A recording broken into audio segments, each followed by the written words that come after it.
नमस्कार, आप देख रहे हैं सत्य हिंदी और मैं हूं आपके साथ कृति सिंह। अल फलाह यूनिवर्सिटी पर शिकंजा और भी कसता जा रहा है। मंगलवार को ईडी ने अल फलाह यूनिवर्सिटी और उससे जुड़े 25 ठिकानों पर छापेमारी की। ये कार्रवाई वित्तीय गड़बड़ियों के आरोपों को लेकर की गई है। यूनिवर्सिटी पहले से ही शक के घेरे में थी, क्योंकि हाल ही में हुए दिल्ली के लाल किले के सामने ब्लास्ट केस के एक आरोपी से यूनिवर्सिटी के कथित संबंध सामने आए थे। जानकारी के मुताबिक ईडी की टीमें सुबह करीब 5:15 पर एक साथ अलग अलग जगहों पर पहुंची और लगभग 25 ठिकानों पर छापे शुरू कर दिए।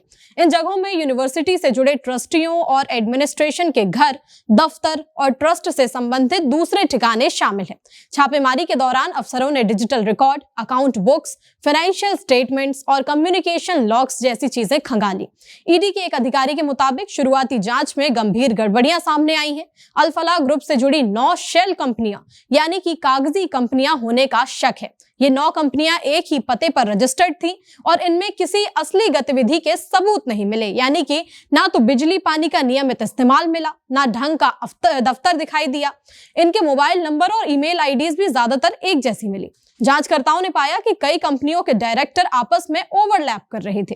केवाईसी ठीक से नहीं किया गया था, बैंक के जरिए बहुत कम सैलरी दी जा रही थी और एचआर के पुख्ता रिकॉर्ड भी नहीं मिले।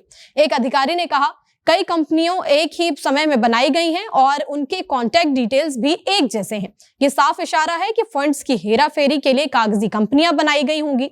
ईडी ये भी जांच कर रही है कि यूनिवर्सिटी ने यूजीसी और एनएएसी मान्यता को लेकर जो दावे किए हैं वो सही हैं या फिर नहीं।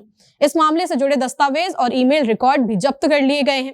ईडी की कार्रवाई अभी जारी है। कई कमरों को सील किया गया है, इलेक्ट्रॉनिक डिवाइसेस कब्जे में लिए गए हैं और स्टाफ के बयान भी दर्ज किए जा रहे हैं। एक वरिष्ठ अधिकारी ने कहा कि ये छापे सिर्फ शुरुआत है, आगे मनी लॉन्ड्रिंग और शेल कंपनियों के जरिए फंड रूटिंग की गहरी जांच की जाएगी।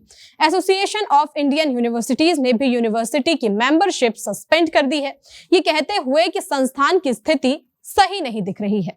आपको बता दें कि अल फलाह यूनिवर्सिटी 2014 में स्थापित हुई थी और 2015 में यूजीसी से मान्यता मिली थी।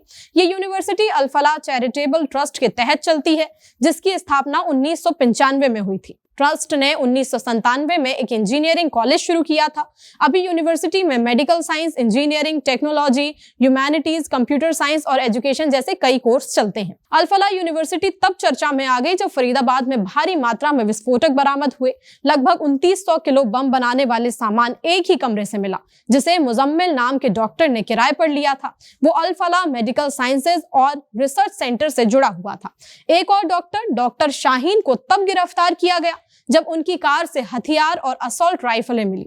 इसी के कुछ घंटे बाद लाल किले के पास एक कार में धमाका हुआ, जिसमें 13 लोगों की मौत हो गई और 20 से ज्यादा लोग घायल हुए। कार चलाने वाला व्यक्ति डॉक्टर उमर भी अल फलाह से जुड़ा हुआ था। यूनिवर्सिटी की vice chancellor professor doctor Bhupinder Kaur Anand ने पहले ही बयान दिया था कि प्रबंधन इन दुर्भाग्यपूर्ण घटनाओं की निंदा करता है।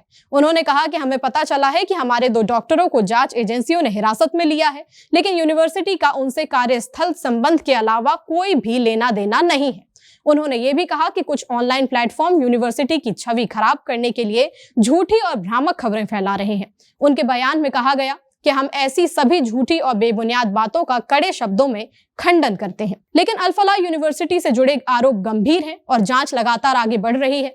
ईडी की कार्रवाई, फोरेंसिक ऑडिट और कई एजेंसियों की पूछताछ के बाद आने वाले दिनों में इस मामले की कई और परतें खुल सकती हैं। फिलहाल एजेंसियों की नजर यूनिवर्सिटी की वित्तीय गतिविधियों, शेल कंपनियों के नेटवर्क और आरोपियों के कथित कनेक्शनों पर टिकी हुई है। इस जांच में हर नई जानकारी मामले को और भी ज्यादा पेचीदा बनाती जा रही है। आपकी जो भी राय हो इस मामले में हमें कमेंट में जरूर बताएं। वीडियो पसंद आया तो लाइक और शेयर करें और चैनल को सब्सक्राइब करना ना भूलें। फिलहाल के लिए इतना ही। नमस्कार। Copyright disclaimer under Section 107 of the Copyright Act 1976. Allowance is made for fair use for purposes such as criticism, comment, news reporting, scholarship, and research. Fair use is a use permitted by copyright statute that might otherwise be infringing.